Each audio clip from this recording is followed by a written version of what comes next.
Pero antes de empezar, acá tenemos el plan, ¿no?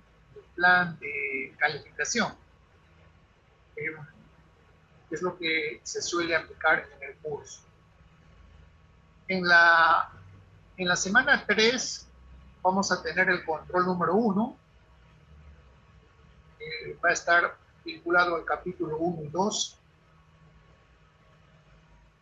En la semana 4 vamos a tener la práctica calificada número 4, que va a estar vinculado al capítulo 1 y 2. En la semana 5 vamos a tener el control número 2 con los capítulos 3 y 4. En la práctica calificada número 2 tendremos capítulo 3, 4 y 5, pero tal vez el énfasis esté en el capítulo 4 y 5, ¿no? Ya 5 es el capítulo que siempre viene en el examen parcial, que nunca deja de venir. En la semana 8, bueno, ya está la semana de examen parcial. En la semana 10 tenemos el control número 3. En la semana 12, el control número, o la práctica número 3, abarca los capítulos 7 y 8. Y en la semana 12 tendremos la práctica calificada número 4, que abarca los capítulos de día. Bueno, luego tendremos ya el examen final. El examen parcial es peso 1, el examen final es peso 2. Peso 1, peso 2. Los controles, el control 1, 2 y 3 no se anulan. Ninguno de esos controles se anula, ¿correcto? Y la práctica calificada 1, 2, 3 y 4, una de ellas se anula. Una de ellas se anula. De modo tal que para la calificación tenemos 3 controles y 3 prácticas. 3 controles y 3 prácticas.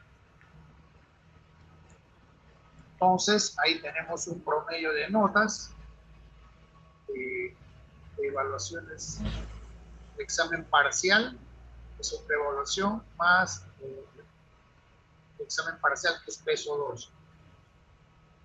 Entonces, necesitamos 40 puntos para aprobar el curso. 40 puntos para aprobar el curso. En relación al curso,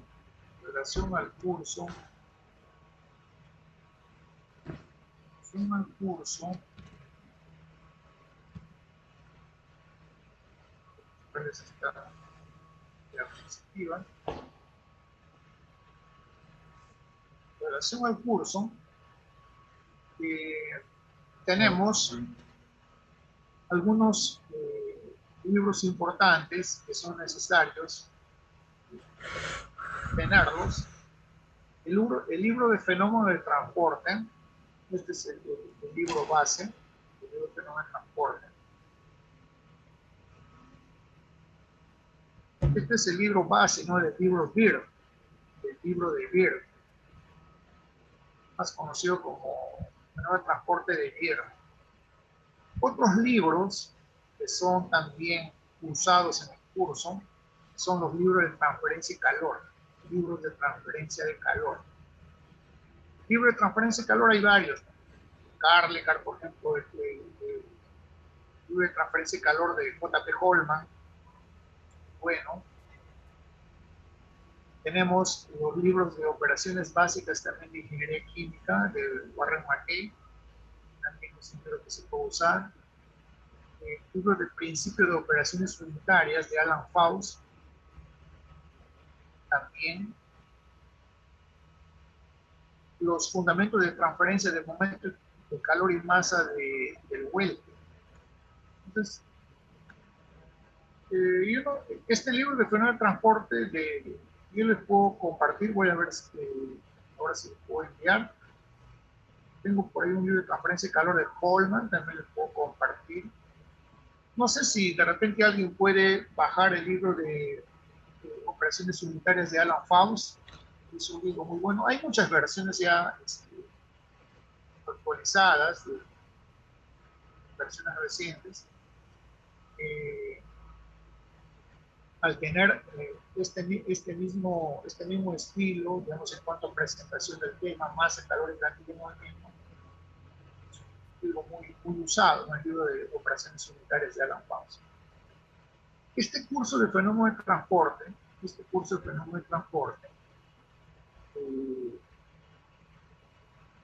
resulta un poco tedioso para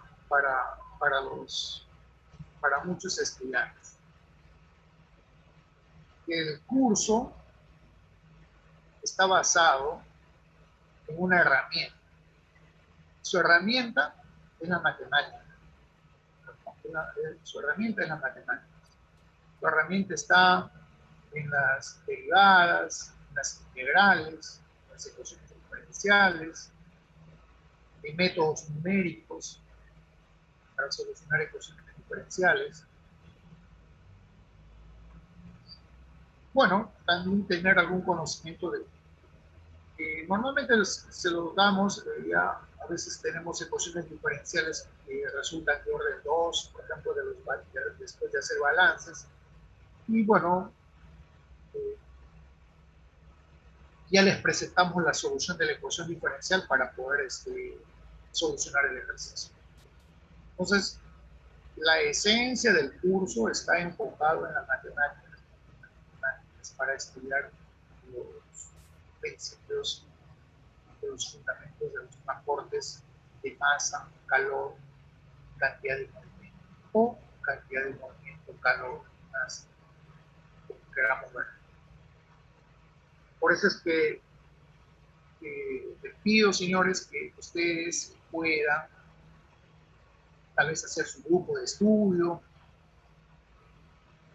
se puedan reunir, puedan también trabajar en equipo para poder avanzar en el curso. Deseo que todos puedan llegar a buen puerto, deseo que todos puedan aprobar el curso, de esta manera seguir avanzando en la carrera, ¿no? Pero gran parte también depende del esfuerzo que ustedes le pongan al curso. Entonces, dicho estas cosas, vamos a empezar el curso de fenómeno de transporte, empezando por el capítulo número 1. Aquí tenemos el curso. Ahí en el univirtual está todo el sílabo del curso. Tal vez, a ver, voy a tratar de compartir, tal vez no hayan entrado muchos. Voy a tratar de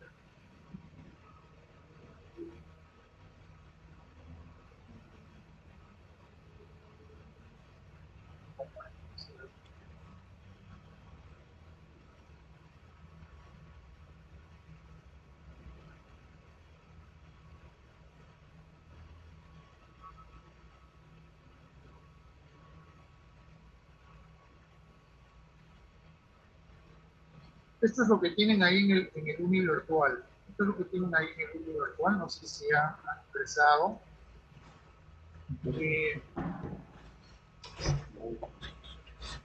Aquí tenemos la información general del curso. Bueno, fenómeno de transporte, código PI 140. Está la sección A y está la sección B. Es un curso de sexto ciclo, prerequisito. Bueno, pues, prerequisitos, balance de materia, pues, matemática, ecuación diferencial.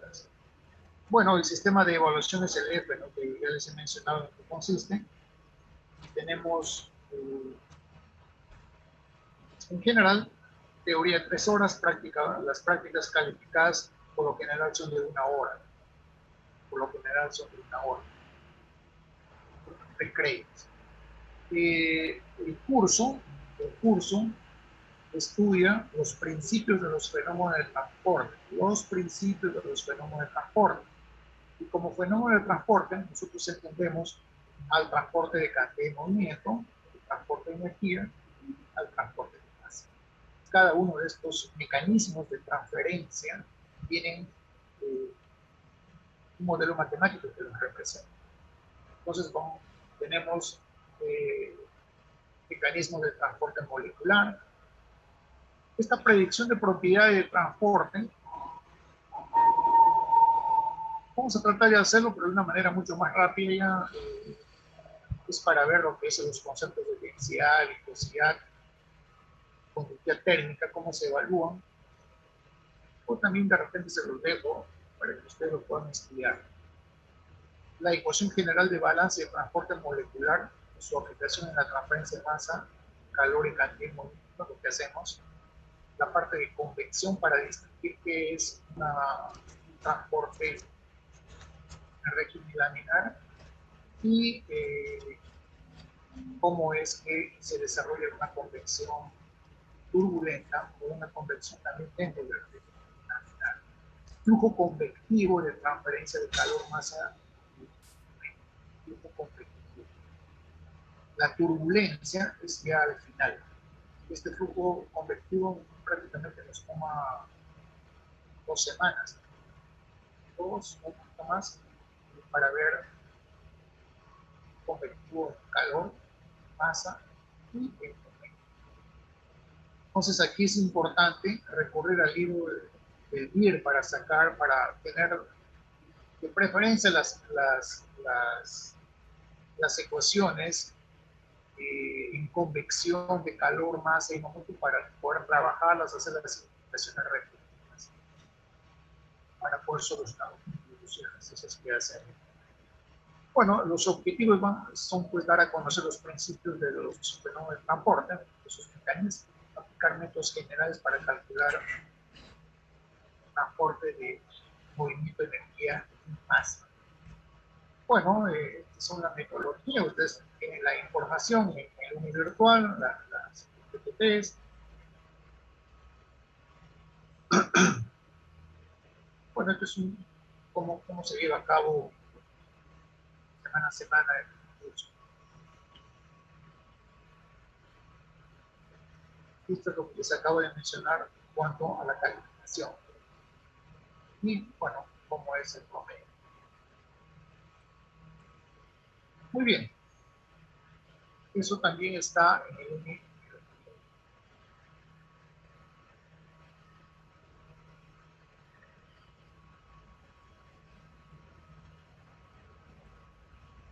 ¿Tienen alguna consulta? ¿Tienen alguna consulta? ¿Tienes alguna consulta, señorita Núñez Ariana? ¿Alguna consulta? Buenos días, profesor. No, todo bien. ¿Todo bien? Sí. Margarita Karen, ¿tiene alguna consulta? No, ninguna, profesor. Solano Palacín, ¿alguna consulta?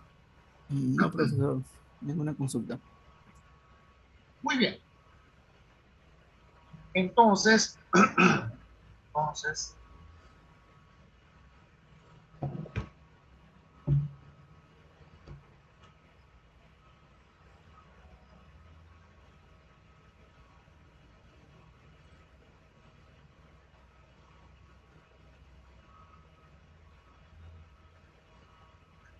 vamos a empezar con el curso.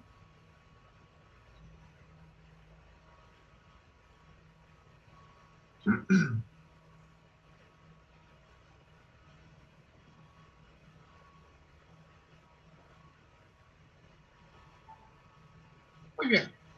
Los fenómenos de transporte, como conocemos, pueden ser los fenómenos de transferencia de masa, calor y cantidad de movimiento. Cada uno de estos fenómenos los vamos a estudiar de manera individual. Pero en la realidad se puede desarrollar de manera simultánea. Procesos industriales. Hay muchos procesos industriales que son de interés de los fenómenos de transporte. Están presentes. Por ejemplo, un secado, un proceso de secado, una transferencia de calor y una transferencia de masa. Una transferencia de calor por parte, por ejemplo, del aire caliente, que va a calentar a un sólido para evaporar el agua. O sea, hay transferencia de calor y transferencia de masa. En ese caso de humedad, normalmente, o por lo general, nos referimos al agua. Y bueno, el agua pasa al aire y el sólido se va secando hasta que se calienta. Por ejemplo, en el caso de evaporación, también hay un tema de transferencia de calor y hay una evaporación, que hay una concentración de una solución. Concentración de una solución. Una solución diluida se puede concentrar por evaporación. Y este tipo de proceso se usa mucho en distintos ámbitos industriales. Por ejemplo, para concentrar soda cáustica. La soda cáustica que se vende acá en Lima por Kimpa es entre 10, 30 y al 50%. Pero también ustedes de sus cursos anteriores de físico-química, por ejemplo, en el laboratorio han manipulado soda cáustica sólido, solución. Entonces, saturando una solución por evaporación, se pueden también formar los cristales. Ese ya es otro tema, que es la cristalización. Bajo este fenómeno de cristalización podemos obtener distintos tipos de cristales, de cobre, de sodio, soda cáustica, etc. Y están presentes los principios del transporte de masa y calor. La destilación, hay una ebullición, y hay una transferencia, hay una evaporación. Esa evaporación permite separar compuestos de la fase líquida hacia la fase de vapor. Como resultado tenemos la cabeza o tope de la columna, y otro resultado distinto tenemos en el fondo de la columna. Entonces, hay principio de transferencia de calor, principio de transferencia de masa, estos que estamos mencionando. De modo tal que los fenómenos de transporte son principios generales que se aplican en distintos ámbitos industriales. Por eso es que cuando enseñamos transferencia de calor, nosotros no enseñamos transferencia de calor en la industria de producción de leche o en la industria de textil. No enseñamos eso. Enseñamos los fundamentos, los principios que rigen el fenómeno de transporte, el fenómeno de transferencia de calor, el fenómeno de transferencia de masa.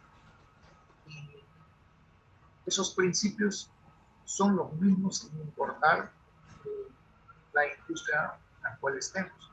Una transferencia de calor puede ser por conducción, puede ser conducción, puede ser en una refinería, puede ser en una industria textil, puede ser en producción de detergentes, o puede ser en una industria de producción de frugos. En fin, ese conocimiento es válido para cualquiera de esos sectores u otros sectores. Entonces, dicho eso, empezaremos con nuestro curso viendo esta parte del concepto de lo que son los transportes moleculares, las leyes que los rigen, y también los fundamentos procesos que van a estar acoplados a la parte matemática. Cómo la parte matemática nos va a ayudar a entender el proceso de una manera mucho más efectiva para poder solucionar las distintas ecuaciones que nosotros vamos a tener como respuesta a estos procesos. Y es por ello que nosotros deseamos que todos ustedes puedan tener, digamos, o estudiar o reforzar un poco más la parte matemática que tienen actualmente, volver a repasar sus integrales, sus derivadas, y así no tener problemas. Entonces, los fenómenos de transporte tienen lugar en aquellos procesos que se conocen como procesos de transferencia. Y en estos procesos de transferencia se establece un movimiento en una propiedad, que puede ser masa, en una o varias direcciones, en una o varias direcciones. Y ese movimiento requiere de una acción. Esa acción es la fuerza impulsora. Hay una fuerza impulsora para la transferencia de masa, que es una diferencia de concentración. Hay una fuerza impulsora para el movimiento, que es una diferencia de velocidad.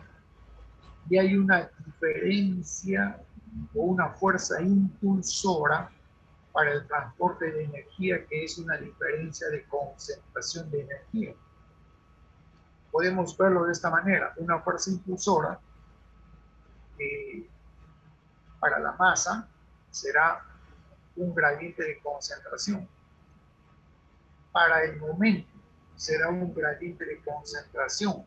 Para la energía será un gradiente de concentración, pero gradiente de concentración de energía, gradiente de concentración del momento.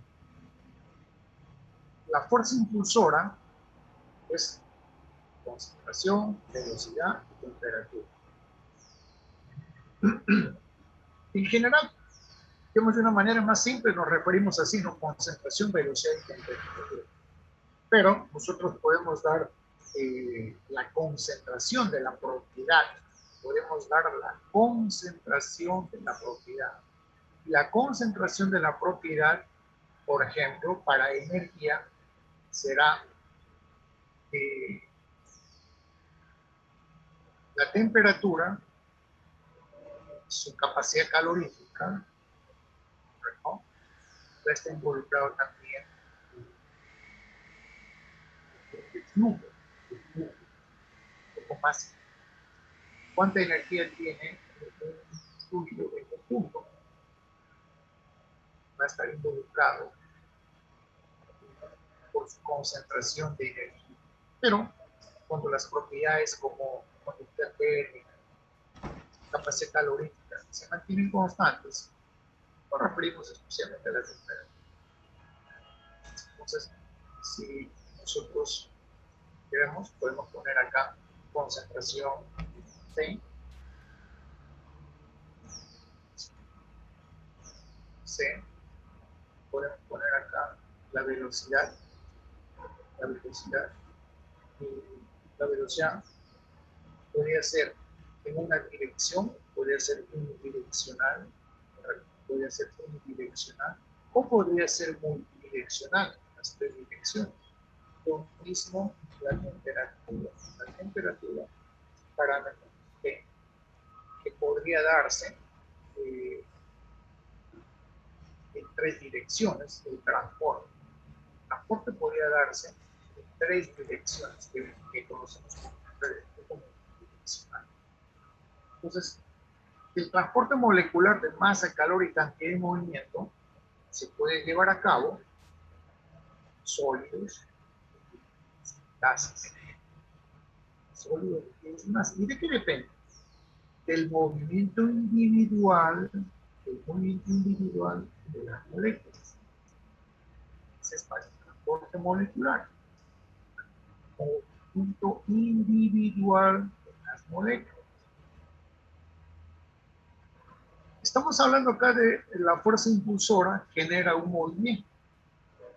Ese movimiento de esa propiedad de masa, movimiento o energía es lo que se conoce como el nombre de flujo. El flujo representa una velocidad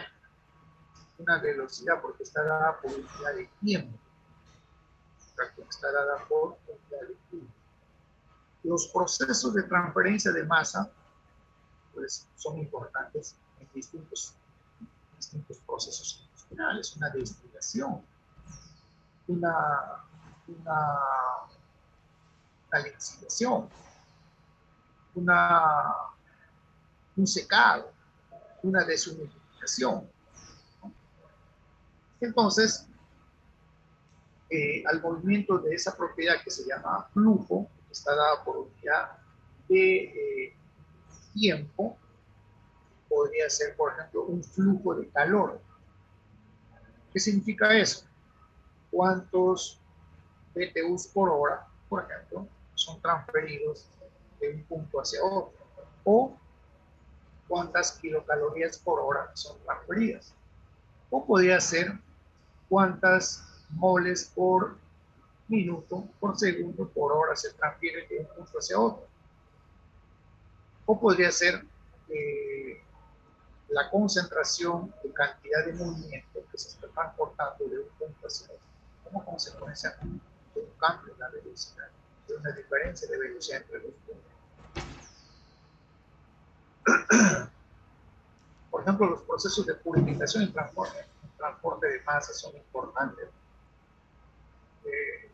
Estos procesos de purificación se pueden estudiar con conocimientos de transferencia de masa.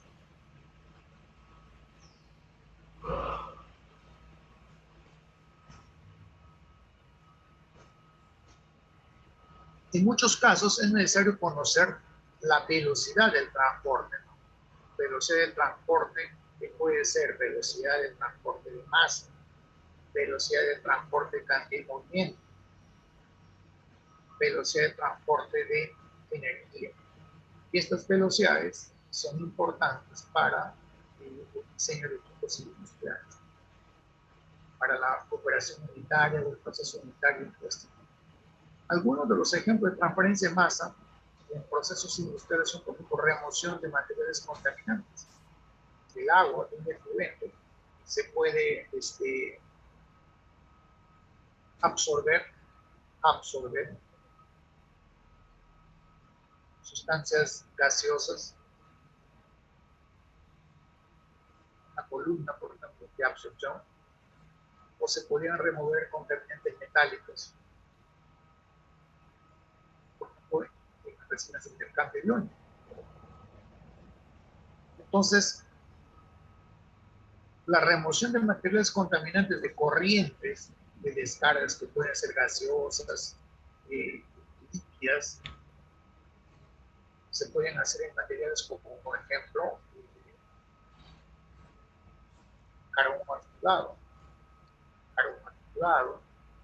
función en virtud de su alto nivel de porosidad en una gran área superficial, y que eso ayuda a la remoción de contaminantes orgánicos, contaminantes inorgánicos, y ahí están los principios de transferencia de masa. Pero también podemos tener la velocidad con que se lleva una reacción química bajo las condiciones del catalizador. En humidificación o deshumidificación, por ejemplo, el acondicionamiento del aire es muy importante para los sectores industriales. El control de la humedad de un ambiente permite, almacenar productos que pueden ser provenientes de la industria de fármacos, por ejemplo, para medicamentos, permite a la industria almacenar alimentos, etc. Entonces, ahí hay principios de transferencia de calor, principios de transferencia de masa. La transferencia de energía calorífica a nivel industrial tiene pues múltiples aplicaciones para diseñar equipos de intercambio de calor, que podría ser, bueno, intercambiador de calor, hay distintos tipos de equipos de intercambiadores de calor, para el diseño de evaporadores, para el diseño de columnas de ventilación. El balance de energía mecánica de un fluido permite conocer la velocidad, la velocidad media, la velocidad máxima, permite conocer el flujo volumétrico, que también si conocemos el flujo volumétrico, podríamos conocer el flujo máximo, podemos conocer el esfuerzo de corte que el fluido ejerce sobre las paredes de las tuberías a medida que se mueve, la pérdida de carga, calle de presión por unidad de longitud, puede darse a lo largo de una tubería, que también puede darse a lo largo de un dispositivo, como puede ser una válvula, una bomba, etc. Entonces, como pueden ver ustedes, estos principios del fenómeno de transporte son aplicados en distintos ámbitos de la industria. Aquí tenemos, por ejemplo, el caso de un evaporador. Tenemos acá un caldero, el agua que maneja el caldero es un agua tratada. Esta agua tratada podría venir, por ejemplo, del agua de subsuelo, por ejemplo, agua de subsuelo. Tiene toda una química para tratar de remover sales, de modo tal que esa agua pueda ser introducida en el caldero. Esa agua se evapora como consecuencia de ganar la energía de combustión, porque dentro de este equipo se produce una reacción de combustión. Aquí tenemos el regulador que maneja el fluido de combustible, el fluido del aire, para que se pueda llevar a cabo una combustión lo más cercanamente posible a una combustión completa, de modo tal que podamos tener la máxima energía posible que ese combustible puede dar. Y esa energía, ese calor de reacción de combustión, sirve para hacer hervir el agua y producir vapor. Ese vapor, por ejemplo, podría ser usado en un evaporador para concentrar una solución. Esto puede ser, por ejemplo, leche, puede ser un jugo, o puede ser, por ejemplo, dióxido de sodio, fluido, y queremos llevarlo del 10% al 30% o al 50%. Entonces tenemos un producto soda cáustica concentrada. Entonces necesitamos un flujo de vapor para lograr eso, ¿no? Todo este vapor, cuando se cede su energía calorífica, se convierte en condensado. Entonces el vapor cede su máxima energía cuando se cede su calor latente. Cede su calor latente. La energía del vapor menos la energía de... Entonces se puede ver en el caso de un vapor.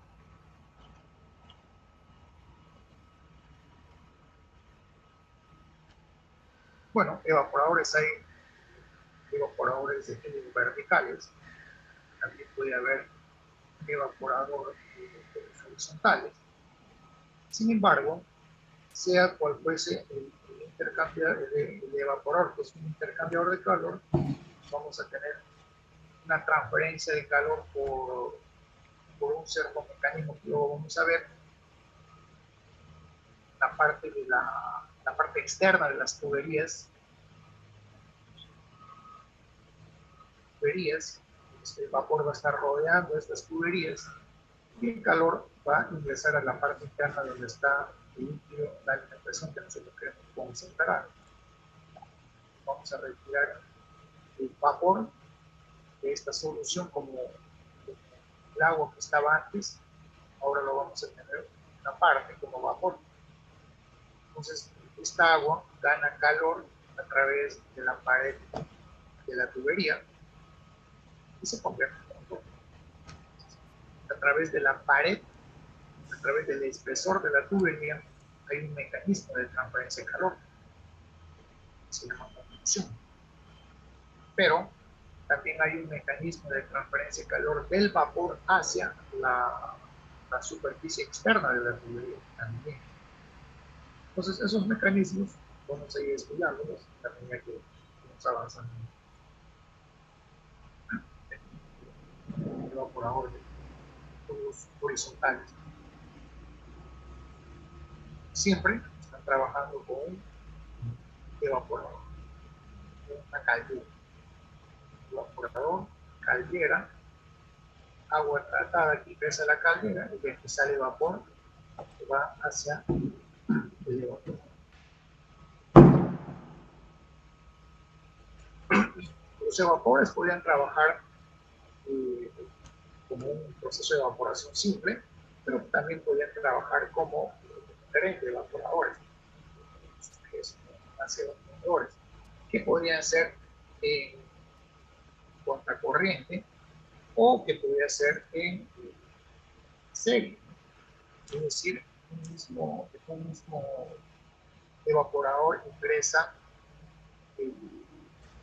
el vapor ingresa la solución a concentrar. Entonces acá podemos tener el vapor y la alimentación, la unidad 1, digamos, ¿no? Y luego de aquí sale un vapor. Este vapor sirve para calentar a la solución que está en el evaporador número 2. Y el vapor que sale del 2 sirve para calentar al evaporador 3. Entonces, en la medida que vamos usando más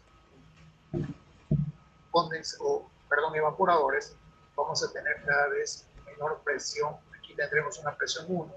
En el segundo evaporador tendremos una presión 2 que es menor a esta presión del evaporador 1 y así sucesivamente. Entonces, estos equipos permiten la transferencia de calor para eliminar parte del agua que está en la alimentación. Bueno, y esto ya es una realidad, ¿no? Aquí tenemos 1, 2, 3, 4, 5, 6, 30 evaporadores, donde la solución ingresa y paulatinamente se va concentrando. Vamos removiendo agua de la alimentación hasta llegar a la concentración que requiere.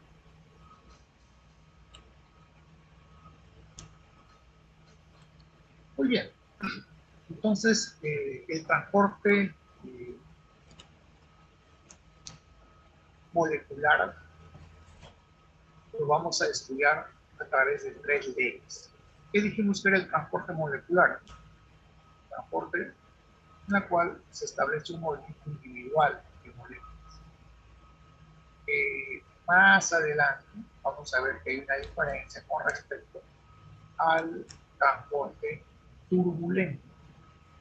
El transporte turbulento se caracteriza porque grupos de moléculas se mueven en un instante como un todo, luego se desagregan, se vuelven a agrupar, se vuelven a desagregar. ¿No? Entonces, en el transporte molecular eso no sucede. El transporte molecular se caracteriza por ser un movimiento individual, un movimiento lento, un movimiento ordenado. El transporte molecular se caracteriza por ser lento, ordenado y movimiento individual de la molécula. Además, establece una dirección del movimiento, un perfil de esa molécula en la medida que se va moviendo de un punto hacia otro. Es por ello que las leyes del transporte molecular nos permiten definir perfiles, por ejemplo, de temperatura, es decir, una función de la temperatura. ¿Cómo varía la temperatura con la posición? Lo mismo con la concentración O lo mismo con la velocidad. ¿Cómo varía la temperatura, la velocidad, la concentración en función de una precisión? Entonces, es indistinto acá el orden, ¿no? No hay requerimiento. El orden de las leyes de transporte molecular son indistintas. Pero aquí lo hemos puesto en primer lugar a la ley de Fick.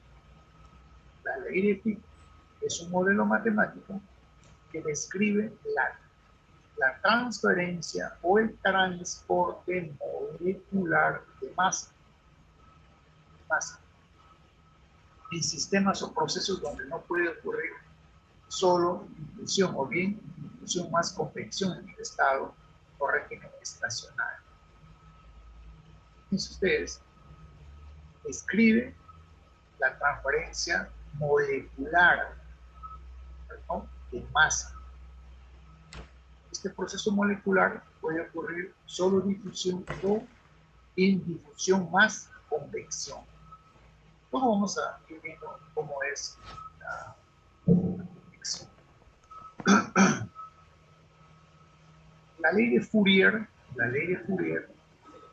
es un modelo matemático que estudia la transferencia de calor por conducción en el estado estable o estado estacionario. Por eso dice acá, en el estado o régimen estacionario, que es lo mismo decir estado estable.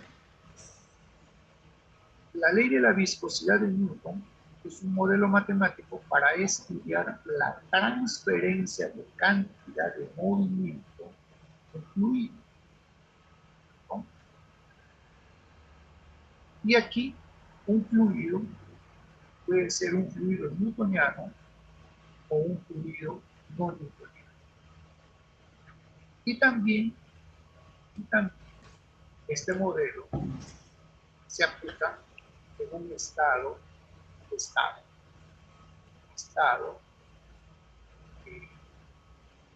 de baja velocidad. Y eso es muy importante, es decir, estas tres leyes se aplican para el transporte molecular, donde consideramos el movimiento de las moléculas de manera individual. Es por eso que podemos tener la temperatura, la velocidad, la concentración. Ley de Fick para el transporte de masa, ley de Fourier para la transferencia de calor, la ley de la viscosidad de Newton para el transporte de cantidad. Ambas o estas tres leyes del transporte molecular requieren de un gradiente o fuerza impulsora para la transferencia. Gradiente y fuerza impulsora. En el caso de Fick, la ley de Fick, necesitamos de un gradiente de concentración. Gradiente de concentración que puede ser en un flujo unidireccional. Por ejemplo, gradiente de concentración en X.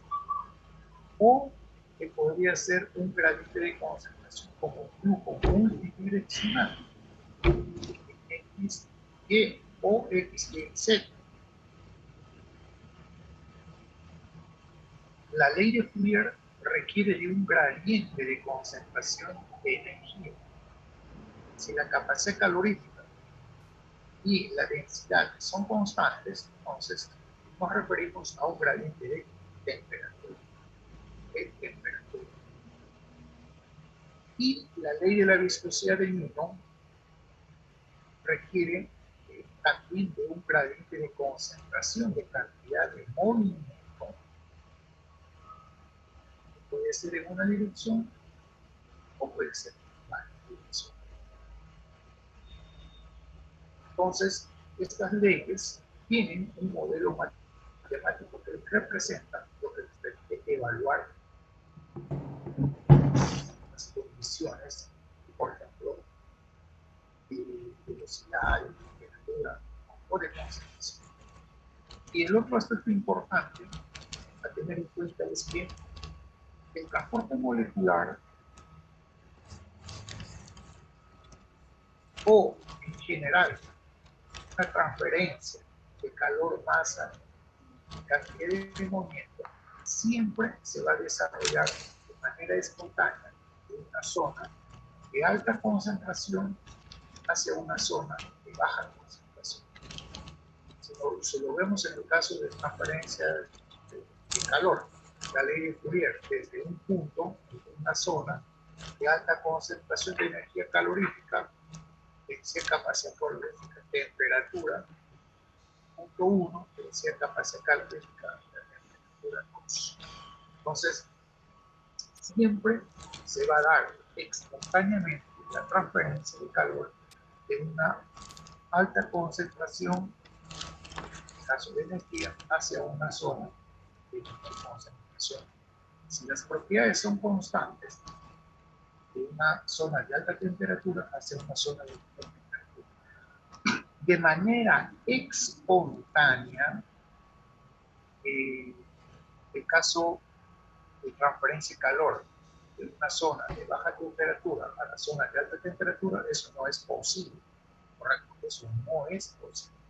Sin embargo, podemos desarrollar transferencia de calor de una zona de baja temperatura hacia una zona de alta temperatura, pero para ello nosotros necesitamos aplicar energía. Y eso se hace, por ejemplo, todo un mundo que se conoce como refrigeración.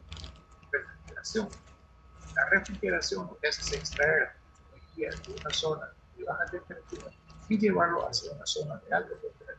Pero para eso necesitamos aplicar un compresor para aumentar la presión del vapor y que pueda a su vez fluir a través del condensador. Otro aspecto importante es que ustedes ven acá, estado estable o régimen estacionario.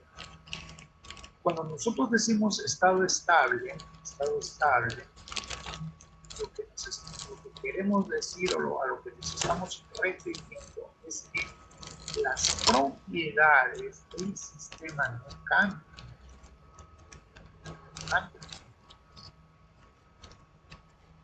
Entonces,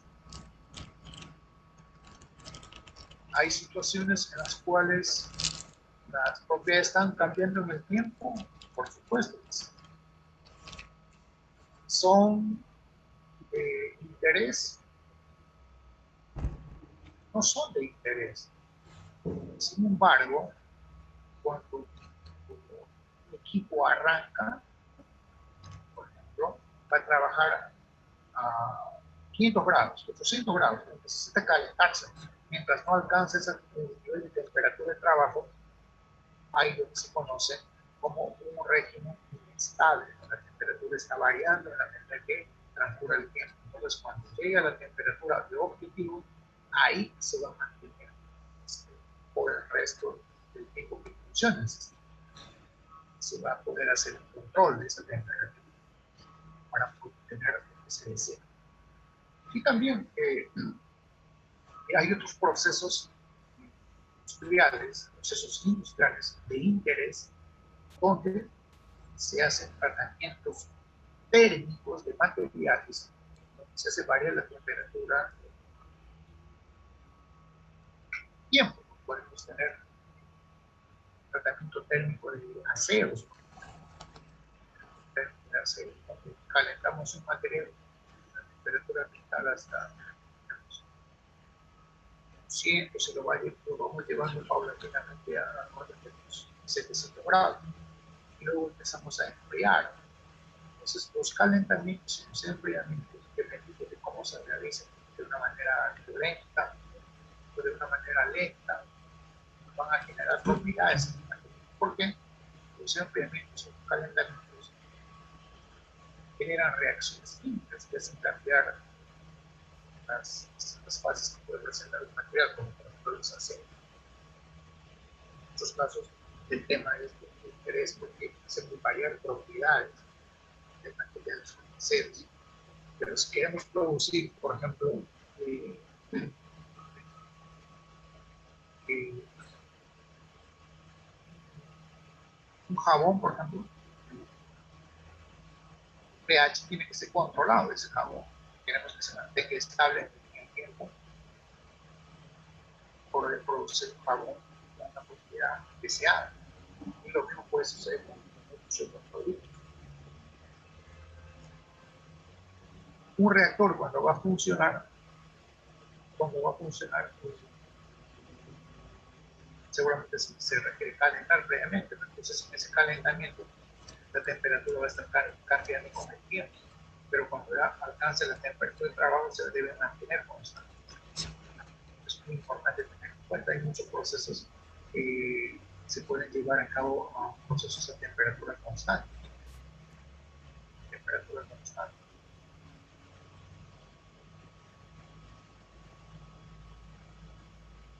La ecuación general de balance que manejamos va a ser sistemas en reacción química. Por ejemplo, la ecuación general de balance para masa calórica T va a ser la entrada de la propiedad, la salida de la propiedad, la acumulación y la generación de la propiedad. Bueno, una reacción química.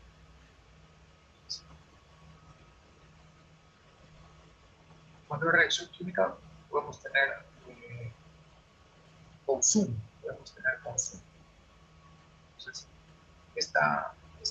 este esquema que vemos acá, el sistema, podría haber una entrada o más de una entrada.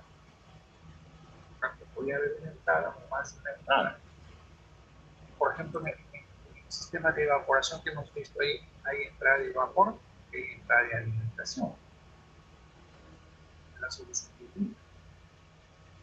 Entonces, tenemos una propiedad de entrada, una propiedad de salida, una propiedad de generación y una propiedad de acumulación. La propiedad de acumulación va a ser interesante, lo vamos a comentar ahorita, cómo es la propiedad del sistema manejado. La propiedad de entrada podría ser, por ejemplo, un tipo de energía calorífica, un tipo de energía calórica que está producida, por ejemplo, por el cambio de fase de un vapor crecimiento evaporador. Es un cambio de fase de vapor a líquido, así que el sistema entre calor permanente. Una determinada cantidad de kilocalorías. Entonces, tenemos una propiedad de entrada, una propiedad de salida. Y también tenemos una acumulación. La acumulación podría ser una acumulación de energía que va a dar resultado a una variación de una propiedad con el tiempo. Puede ser una variación de la temperatura en función del tiempo.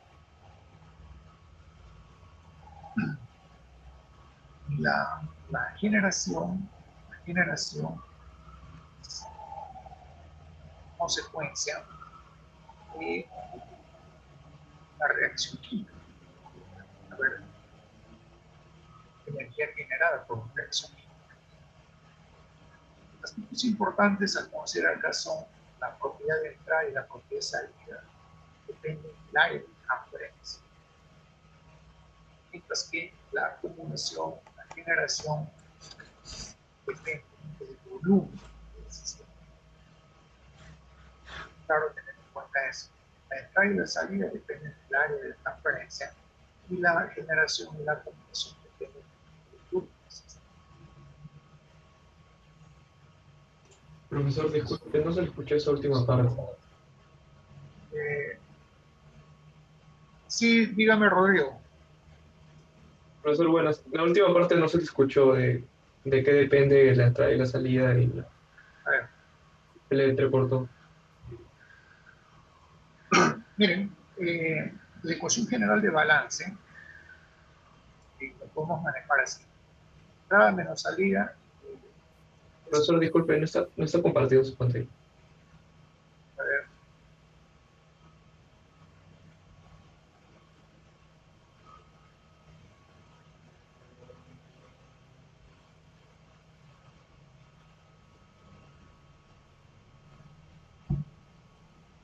Miren ustedes.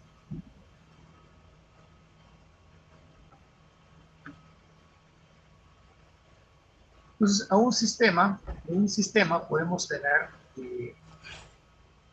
una propiedad de entrada, una propiedad de salida. Esta propiedad de entrada y salida puede ser, por ejemplo, flujo máximo, kilomols por hora de entrada, kilomols por hora de salida. Puede haber una acumulación en el sistema. Y puede haber una generación.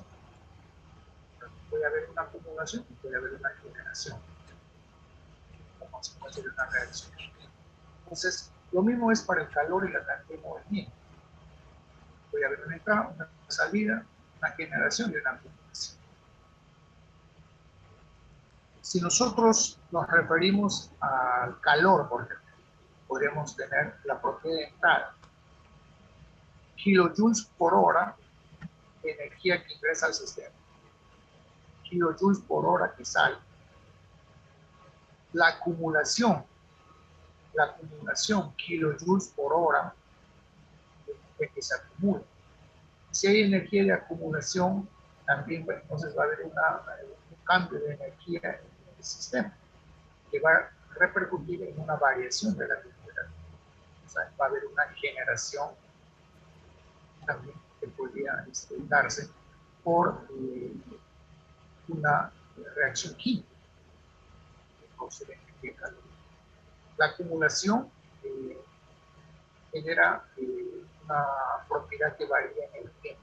El sistema, por ejemplo, si estamos entregando energía a este sistema, energía calórica, la variación podría darse, la variación de la temperatura respecto al tiempo, cuando el sistema no ha alcanzado una condición de equilibrio. La condición de equilibrio significa que no hay acumulación. No hay acumulación.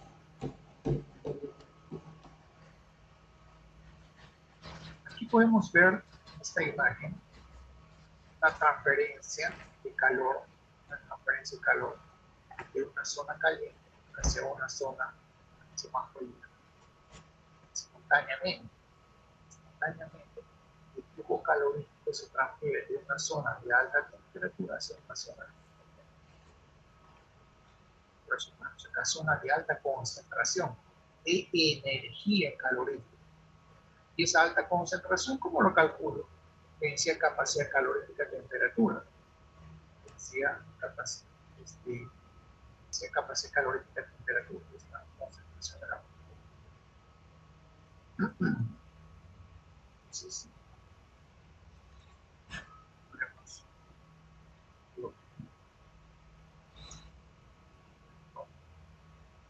propiedad transferente, la concentración de la propiedad transferente.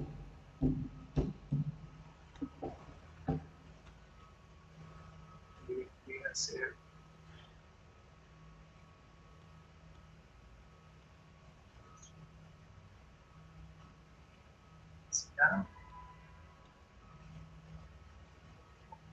capacidad calórica.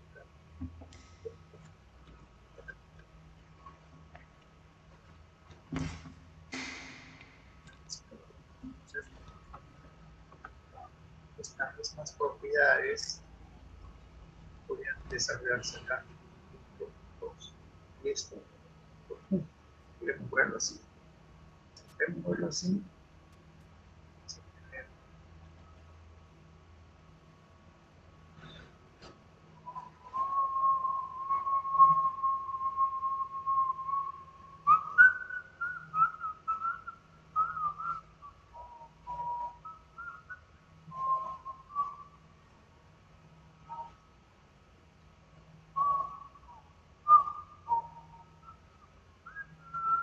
Entonces, aquí tendríamos esto. Fíjense ustedes, aquí en el esquema está temperatura H, hot, del inglés hot, de aquí C, cold, de frío, caliente, frío. Y aquí vemos el flujo de calor Q, expresado como Q. Entonces, para que haya una transferencia de una propiedad, hablo en general, tiene que haber una zona de alta concentración y una zona de menor concentración. Si hablamos en este caso de transferencia y calor, aquí tenemos una zona de alta concentración que va a estar definido por, si lo vemos en el punto 1, ¿sí? Punto 1, densidad, capacidad calorífica, temperatura. Esta es concentración de la propiedad en el punto 1. En el punto 2, densidad, capacidad calorífica, temperatura. Entonces, si nos referimos a este punto 1, punto 2, podemos hacer esto, ¿no? Podemos escribir de esta manera. La temperatura 1, temperatura 1,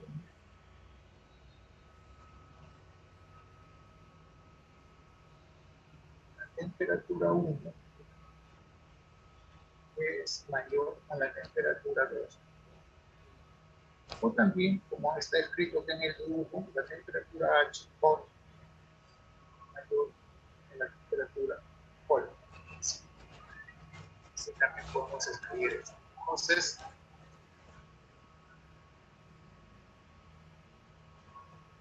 Entonces, esta idea se debe mantener para cualquier de las tres leyes.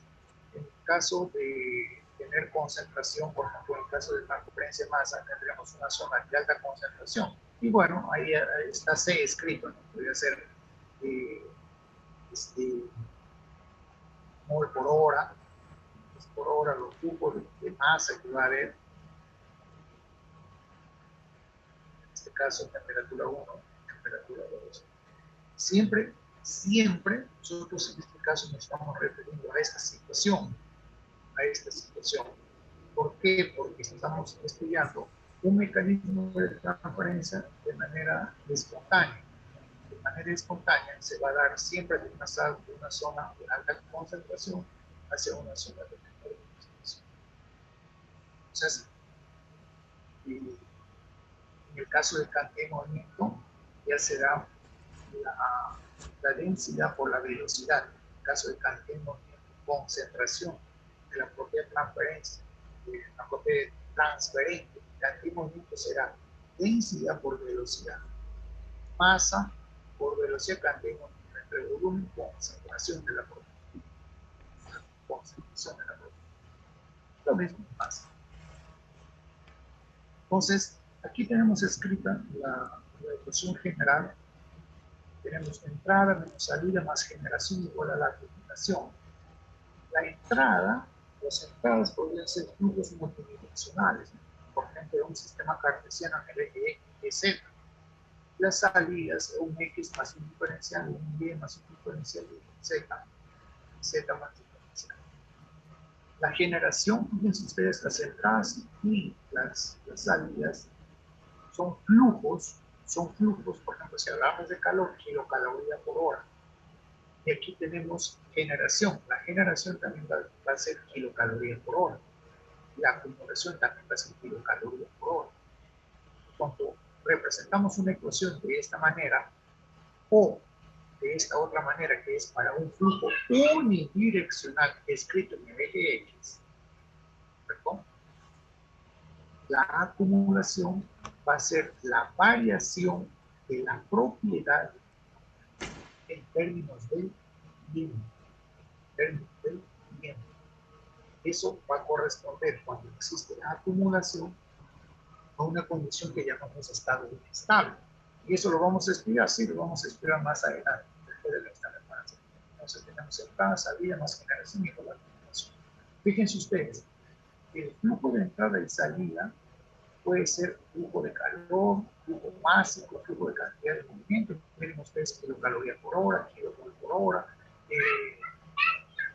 masa por velocidad, cantidad de movimiento. Entonces, la generación y la acumulación dependen del volumen del sistema, mientras que las entradas y las salidas dependen del área de transferencia. Flujo de entrada de la propiedad, flujo generado de la propiedad, flujo de salida de la propiedad, flujo de acumulación de la propiedad. Conceptos importantes son el flujo y el flux de la propiedad. Flujo y flux de la propiedad. El flujo viene a ser una propiedad por unidad de tiempo. Propiedad por unidad de tiempo. Por ejemplo, kilocaloría por hora, kilogramo por hora. El flux es otro concepto importante. El flux es el flujo por unidad de área. Flujo por unidad de área. Imagínense ustedes que si tienen, por ejemplo, un sólido como un cilindro, un sólido cilindro, su sección transversal será pues pi por diámetro al cuadrado entre 4, ¿no? Sección transversal. Entonces, como el área de ese sólido, de ese cilindro es constante, el flujo de calor en cualquier punto será el mismo en el estado estable. Pero podría ser, por ejemplo, que tengas un tronco de cono, donde el área esté variando o está variando en términos de la posición. Entonces, en el estado estable, en un cilindro, el flujo será constante. El flux será constante, pero en un tronco de cono, el flujo será constante, pero el flux será variable porque va a depender del área, no va a depender de la posición. Del área y va a depender de la posición. Y eso es muy importante entenderlo, porque podríamos tener, a ver acá, este cilindrito, vamos a poner así, este cilindrito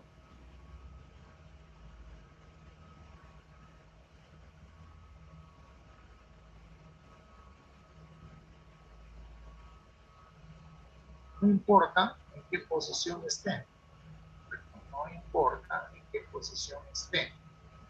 Por ejemplo, podríamos tener esto.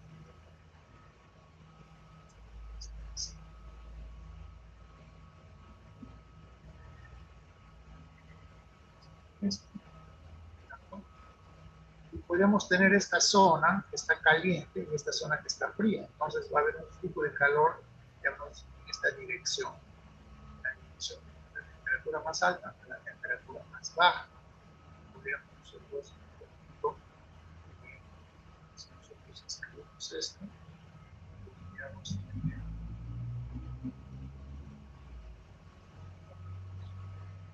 la temperatura 1. Podemos tener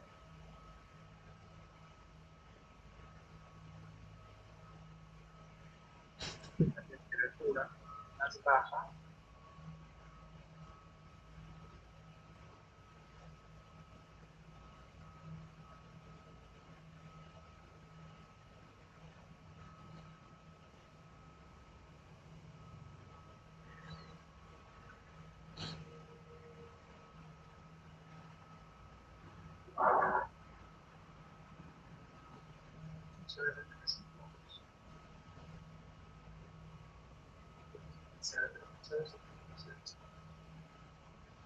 si se puede representar acá, está la temperatura 2. Por lo tanto, tenemos la temperatura 2.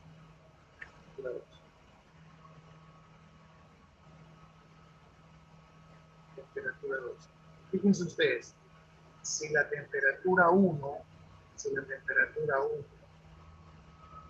es mayor a la temperatura 2, entonces vamos a tener un flujo de calor, digamos, hacia la, digamos, de 1 a 2, o sea, de la zona 1 hacia la zona 2.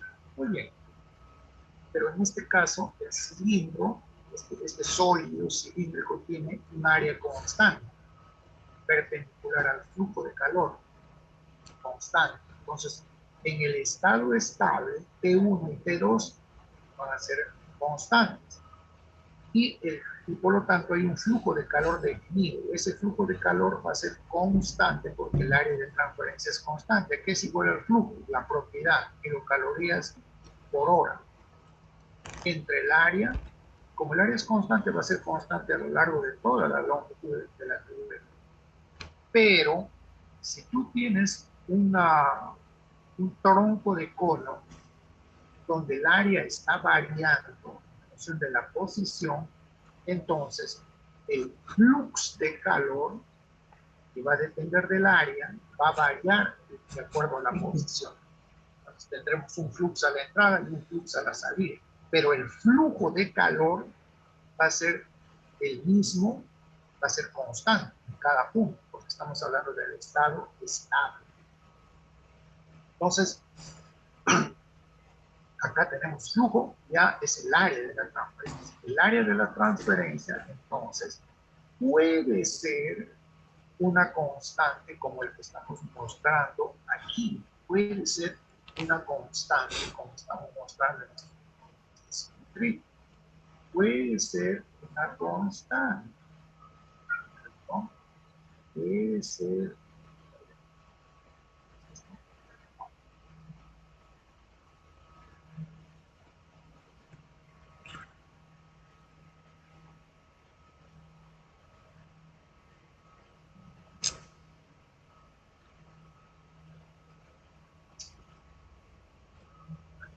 el área, en este caso va a ser pi por diámetro al cuadrado entre 4, o sea, eso será el constante. Entonces, la generación unitaria, esta generación unitaria que estamos hablando, puede ser porque hay generación de calor que puede ser como consecuencia de una reacción química, o podría ser por otro mecanismo de generación de energía, por ejemplo, resistencias eléctricas, podría ser.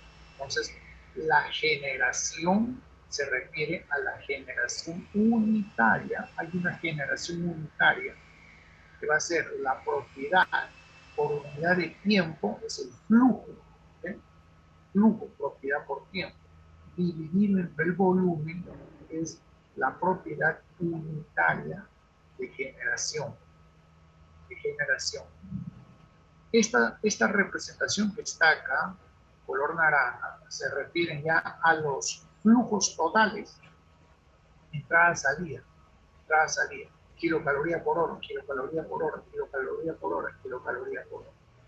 Pero esta expresión de generación unitaria es por unidad de volumen. Para obtener este valor G, necesito a esta propiedad multiplicarla por el volumen para obtener la propiedad total. La acumulación es la variación de la concentración de la propiedad con respecto al tiempo. Esto solamente existe cuando hay estado estable. Por ejemplo, si nosotros nos referimos acá, en el caso del calor, ¿no? Nos referimos al caso del calor. Si nos referimos al caso del calor, aquí, este aquí va a ser, por ejemplo, lo que hemos escrito hace un momento. Es un poco como esto que está acá. Entonces, su P.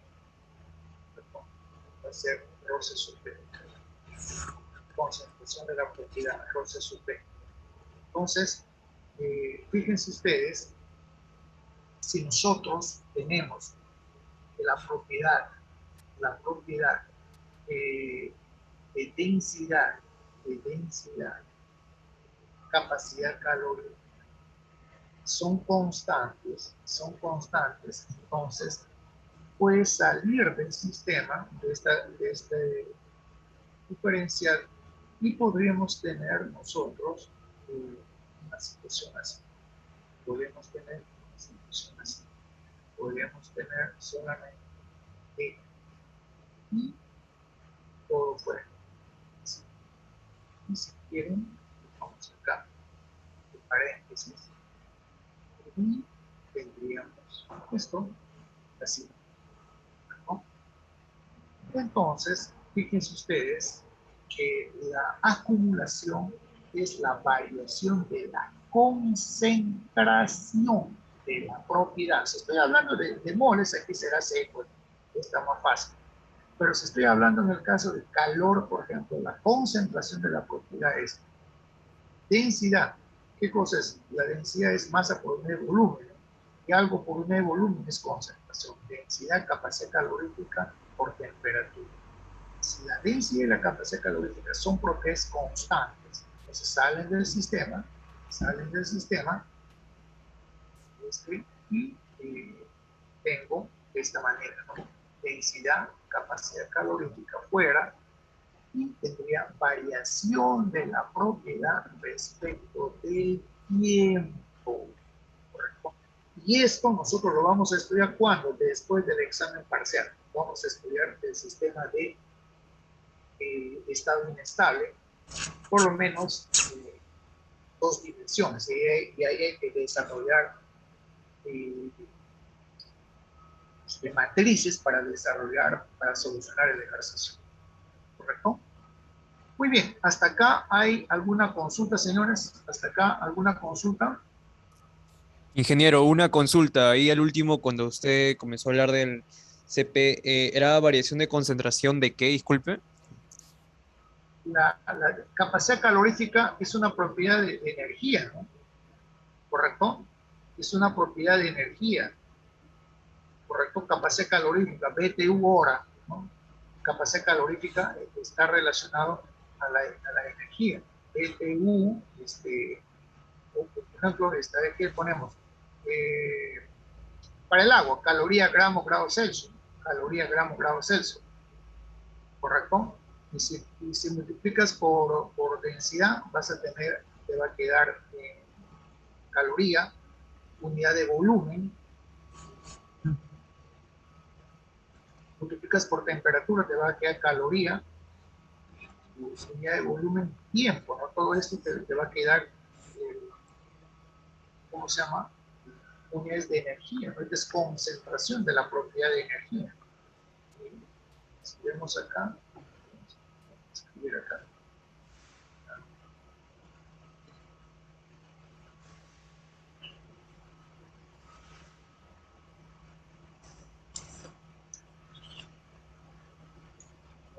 La densidad, ¿qué unidades tiene la densidad?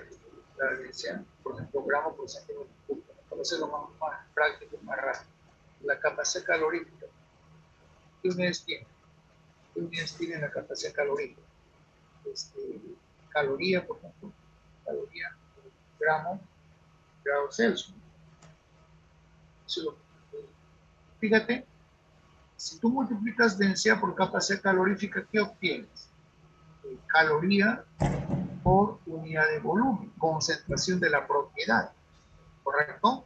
Y si multiplicas por temperatura, tú vas a tener concentración de la propiedad, ¿no? Caloría por unidad de volumen por el tiempo. Por eso hablamos de concentración de la propiedad. Pues, para dar un ejemplo para clarificar esto. Entonces, cuando ya hablamos de estos 4 términos, entrada, salida, generación, acumulación, si hablamos de, fíjate, si hablamos, esto ya representan flujos de energía, si estamos hablando en el caso de calor. Entonces, aquí estamos hablando de concentración de la propiedad, concentración de la propiedad. Y si le multiplicamos, por ejemplo, a esta generación unitaria por el volumen, vamos a tener el flujo generado por minuto, por hora, etc. aquí en este término. De manera tal que todos los términos tienen unidades de kilocalorías por hora. Kilocalorías por hora. Muy bien, entonces, un análisis un poco más detallado de estas ecuaciones sería lo siguiente, ¿no? Sería lo siguiente. Tenemos entrada, salida, generación igual a la compresión. La entrada vendría a ser el flux, puesto acá, flux. El flux por el área va a dar el flujo. El flux por el área da el flujo. Entonces aquí tendríamos flux por área, vendría a ser el flujo de entrada, el flujo de salida.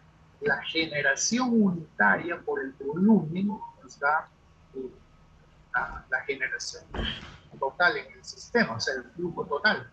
Y la variación de la concentración de la propiedad que está en unidad de volumen, en el caso de energía, en otros casos también en unidad de volumen. Al multiplicarlo por el volumen, nos está dando la acumulación de la propiedad en el sistema. Y si es calor, se va a manifestar como variación de la propiedad de temperatura respecto al tiempo. Entonces, esto que está escrito acá es como una expresión generalizada que puede ser llevada a una condición unidireccional. Unidireccional. El flujo de entrada de energía, como por ejemplo, nosotros podemos hacer un estudio, un balance de energía, escribir este balance en una posición y un diferencial de volumen, como lo vamos a ver luego. Entonces aquí tenemos una entrada, una salida de energía, una posición X más un diferencial, la generación y la acumulación. Entonces, en el estado inestable, tal como está escrita esta relación en clase de generación-acumulación, vamos a tener una variación de la temperatura respecto al tiempo, una variación de la concentración respecto al tiempo, una variación de la velocidad respecto al tiempo. Entonces, si nosotros nos referimos al caso de calor, por ejemplo, caso de calor, transferencia de calor, transferencia de calor, transferencia de calor, vamos a tener de manera general, vamos a tener una propiedad que depende del tiempo. La temperatura que depende del tiempo para el estado está. Vamos a tener una propiedad que depende del tiempo, ¿correcto? Del tiempo. Esto es para un flujo multidireccional de X, de Z, ¿correcto? Entonces, pero nosotros podemos ir simplificando esta ecuación. Por ejemplo, podemos decir, simplificaciones, caso 1, estado estable sin generación, estado estable sin generación. Si no hay generación, entonces tenemos acá, no hay generación, 0. Estado estable, 0. Correcto, estado estable, no hay variación de la propiedad respecto al tiempo, 0. Entonces, la expresión solamente se refiere a la entrada y la salida. Y podemos hacer entrada como flujo multidireccional X, Z, correcto, como acá, Z, estos dos términos, o podríamos hacer en una sola dirección, y podría ser para un sistema cartesiano o podría ser para un sistema radial, podría haber como transferencia de calor, digamos, en un cilindro, radialmente. Entonces, aquí nosotros tendríamos el flujo. ¿Cómo se escribe? El flux por el área. Y cada mecanismo de transferencia de calor va a tener un símbolo para el flux. Ahora lo vamos a ver. El flux por el área va a ser el flujo, ¿no? Esto representa el flujo. Entonces, fíjense ustedes, en el estado estable, sin generación, tenemos que el flujo es constante. El flujo es constante, ¿correcto? Porque esto es una gradiente, ¿no? Un gradiente. Y si este gradiente es 0, entonces esto es constante. Eso ya es concepto de matemáticas. Entonces el flujo es una constante. Ahora, también podría ser que nosotros tengamos, ¿cómo se llama? Estado estable con generación. Estado estable con generación significaría que tendríamos estos tres términos. Estado estable con generación. Estos tres términos tendríamos el sistema. Pero aquí estamos hablando de estado estable sin generación. Cuando hablamos de estado estable, nos estamos refiriendo que este término es cero. Y estado estable sin generación significa que este G es 0, de eso estamos hablando. Pero podría ser que tengamos estado estable con generación, que vendría a ser los tres primeros términos de la relación. ¿Perdón? Entonces, continuamos.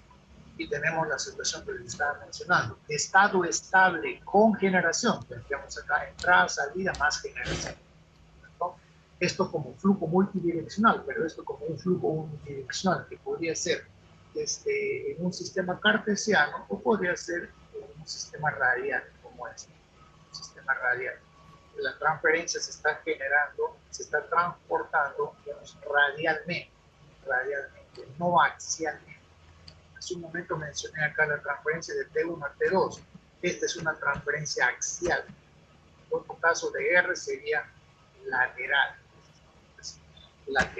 radial. Entonces, aquí tenemos, por ejemplo, el caso del flujo unidireccional en estado estable sin generación. Sin generación tendríamos esto, ¿no? El flux, digamos, de entrada menos la salida. Si lo multiplico por menos, esto tendría el sentido de la derivada, ¿no? Si divido entre delta de x, vendría a ser una función en x más delta de x, una función en x. ¿Qué cosa es eso? Gradiente. Entonces aquí tendríamos el gradiente del flux por el área, que vendría a ser el flujo entre la dirección en cuestión, que podría ser X, Y, Z o R. Entonces, esto de acá, ¿qué representa para un estado estable? Esto es constante. El flujo de calor es constante. Entonces, el flujo por unidad de volumen a delta de X, concentración de la energía. Entonces, podríamos tener que este flux de calor, aquí hay varias cosas que serán analizadas, ¿no? Para poder resolver las ecuaciones. Por ejemplo, este flux de calor puede ser una constante, pero también puede ser una variable, una función que depende de una posición o que depende, por ejemplo, de una temperatura.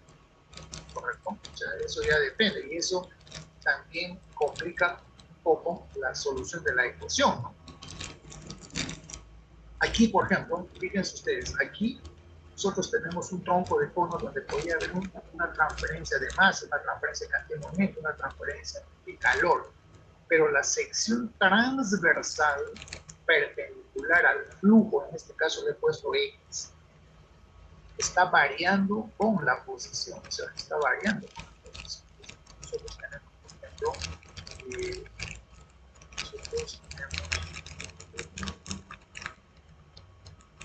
lo siguiente. ¿Sí?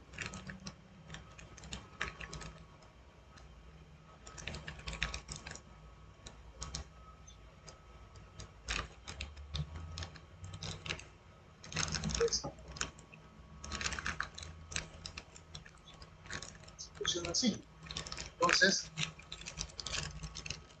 el área está variando en función de la posición. El área está variando en función de la posición. Por ejemplo, el área aquí está variando en términos de X, en la dirección del flujo X, el área está variando en función de la posición. Entonces, acá tengo que encontrar previamente la función del área, de acuerdo al sistema que tengo, diámetro mayor, diámetro menor, etcétera, encontrar el área para poder resolver la ecuación que voy a tener. En este caso, por ejemplo, si el flujo es axial, el área es constante, pero también el flujo podría ser radial, el área es variable con la posición, con R. Son situaciones que se presentan. Entonces, aquí tenemos el cilindrito. Si tengo el flux por el área, va a ser el flujo. Si yo tengo el flujo axial, el área de transferencia va a ser una constante. Entonces, si este es un cilindro hueco, por ejemplo, el radio va a estar entre R0 y R1. R0 y R1. Entonces, el área va a depender de una posición R. Entonces, cuando integro, ya voy a tener toda la situación completa. Aquí tienen, por ejemplo, ustedes el caso de transferencia de calor. En un fluido frío, en un intercambiador de calor, Acá tenemos las placas, es un intercambiador de placas. El fluido caliente ingresa, desciende y ese fluido caliente está en contacto con esta placa, vamos a llamar así, placa del fluido frío, y cede su energía calorífica a través del espesor de esta placa por conducción, que calienta este fluido. Entonces, de esa manera, en cada región se va calentando y se va enfriando. Este fluido se enfría porque cede su energía calorífica a este fluido frío. Este es un intercambiador de placas. Bueno, aquí tenemos otros intercambiadores de calor, distintos tipos de intercambiadores de calor. Entonces, dentro de este tubo puede haber varios tubos, por donde está el fluido caliente y está el fluido frío. Y aquí tenemos un intercambiador, de placas, intercambiador de placas. En caso anterior es una animación que es una realidad del intercambiador de placas. Hay varios modelos de esto, pero en general son como un sándwich. Aquí tenemos un intercambiador de calor. Se está llevando a cabo una transferencia de energía calorífica. Dentro de este sistema hay tubos por donde fluye un fluido caliente, un fluido frío. Aquí está, así es. Dentro de este sistema, un sistema como este. Entonces, el fluido caliente podría estar por la parte interna de los tubos y el fluido frío por la parte externa o al revés. ¿No? Entonces, cuando vamos a una empresa y vemos una cosa como esto, un sistema como este, pues tenemos que saber que ahí es un intercambiador de calor, ahí está formado por tubos, etc. Pues, y aquí tenemos el caso del intercambiador de calor. Las tuberías, el fluido caliente va por los tubos y el fluido frío por la parte externa. Entonces, entra caliente y sale más frío. En cambio, entra frío y sale caliente. Entonces, acá se puede hacer un balance de energía. ¿Y cómo se transfiere el calor de este fluido caliente hacia el fluido frío? La tubería tiene un espesor. En ese espesor hay una transferencia de calor por conducción. Pero hay otros mecanismos también involucrados, que es la convección, que es cómo se transfiere el calor de este fluido caliente hacia la pared del tubo. Es otro mecanismo. Y cómo el fluido frío remueve el calor de la superficie externa de la tubería. Es otro mecanismo. Eso se llama ley de enfriamiento de Newton. Eso lo vamos a ver, la ley de enfriamiento de Newton, al final del curso. Entonces, la transferencia de fundamento de transferencia de masa. La transferencia de masa cambia la composición de soluciones, mezclas, mediante métodos que no implican necesariamente reacciones químicas. Se caracterizan por transferencia de una sustancia a través de una u otra, pues a escala molecular. Entonces, la velocidad de transferencia de masa depende de una fuerza impulsora denominada gradiente de concentración. Entonces, este gradiente de concentración, cuanto más grande sea la diferencia de concentración, mayor será la transferencia de masa. Entonces, una propiedad importante en la transferencia de masa es la difusividad de masa. La difusividad, tenemos la difusividad de A en B. ¿Qué significa? La especie A que se está transfiriendo en B. De A a B.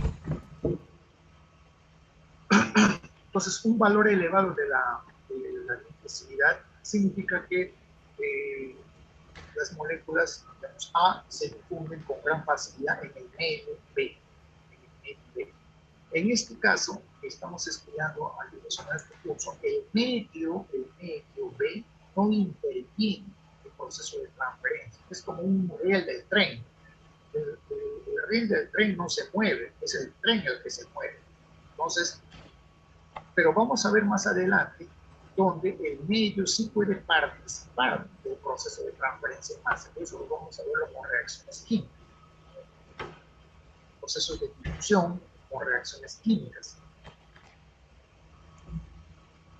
Entonces, vamos a pasar eso. La clasificación general de la transferencia de masa. El mecanismo de transferencia de masa depende de la dinámica del sistema que se lleva a cabo.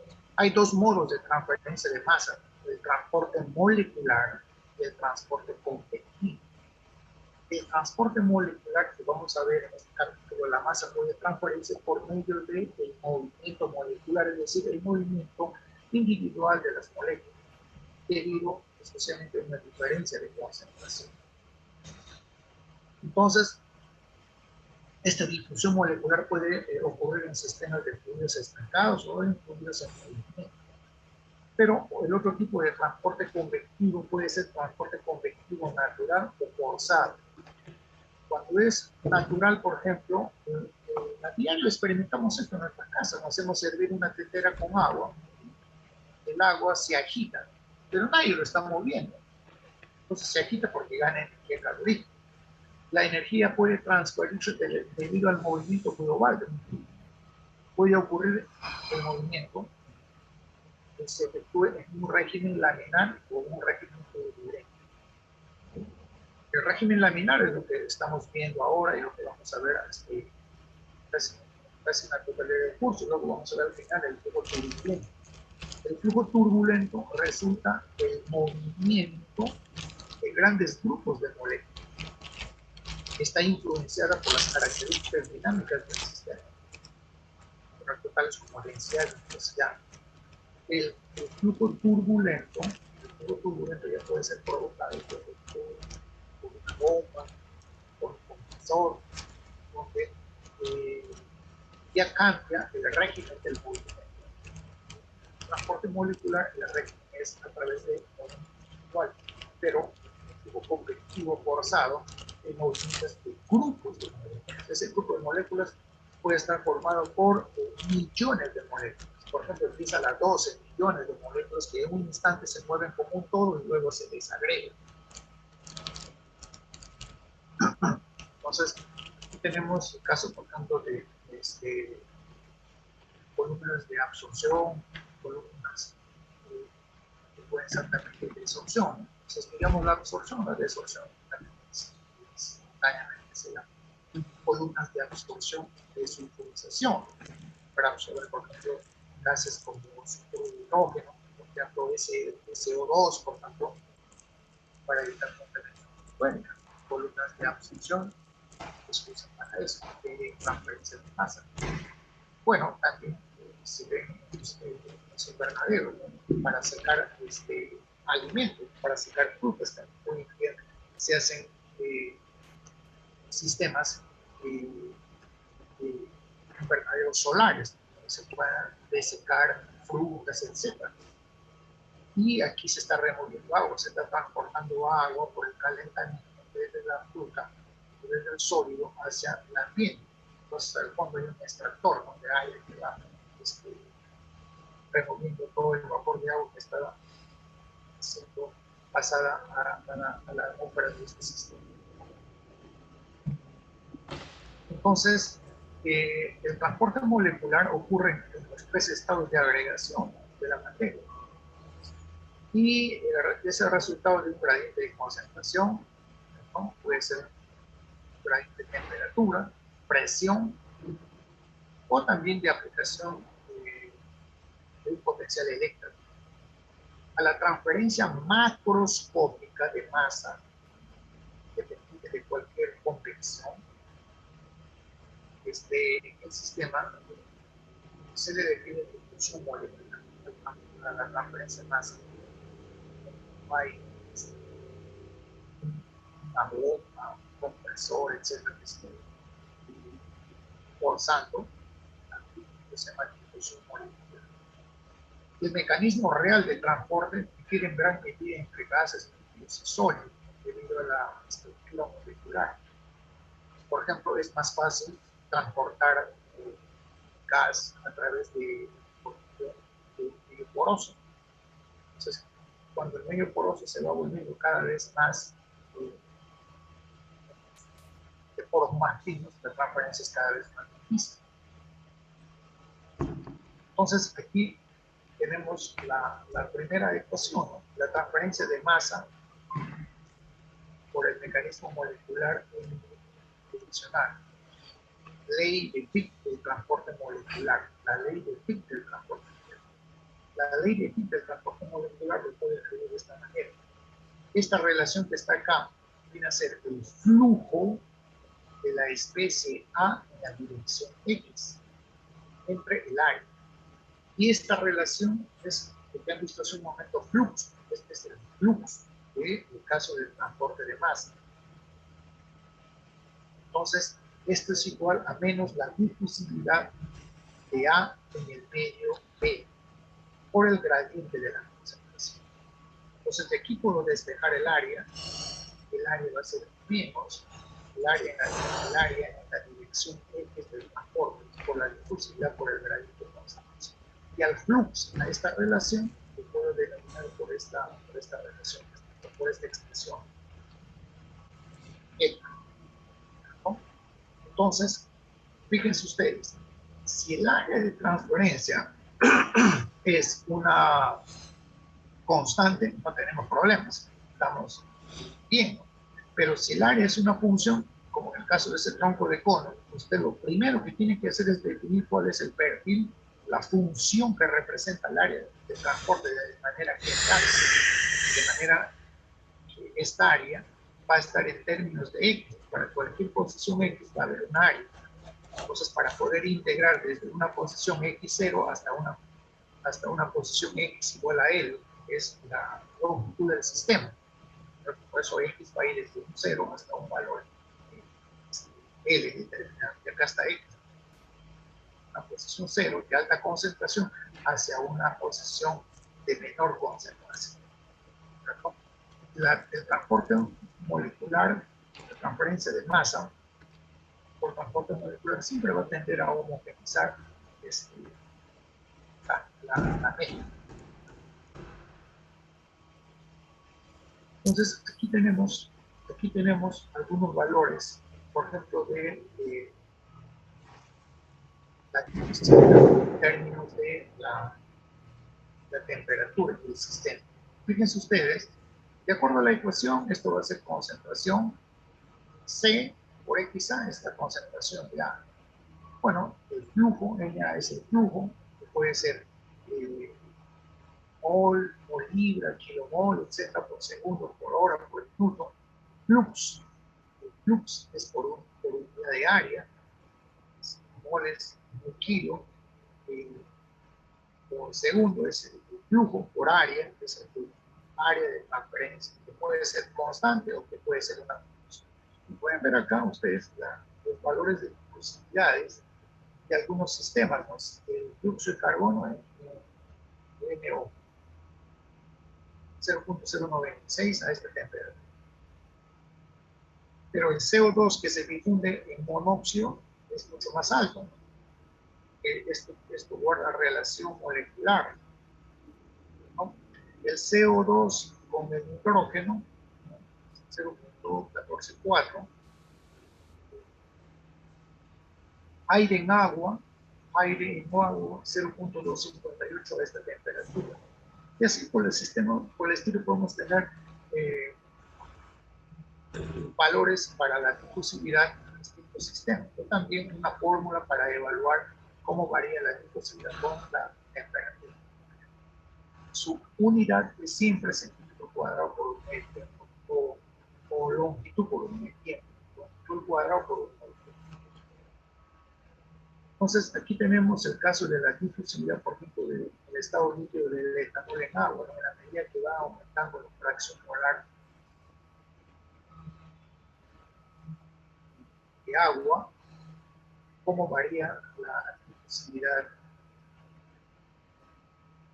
Fíjense ustedes, acá tenemos difusibilidad en medios gaseosos, pero acá tenemos difusibilidad en medios líquidos, y acá ya tenemos, empieza la -5, ¿no? Ya tiene una diferencia con el caso. O sea, la difusividad es mucho más lenta. Si tenemos difusividad en estado sólido, miren el rango, ya estamos hablando de 10 a la -16, o sea, es mucho más difícil hacer una conclusión en estado sólido. Se hace, sí se hace. Se hace, sí se hace. Por ejemplo, podemos difundir bismuto en plomo, podemos difundir cadmio en cobre, pero no lo podemos introducir, digamos, en 1 centímetro de espesor de cobre. No vamos a introducir medio centímetro al cálido, ¿no?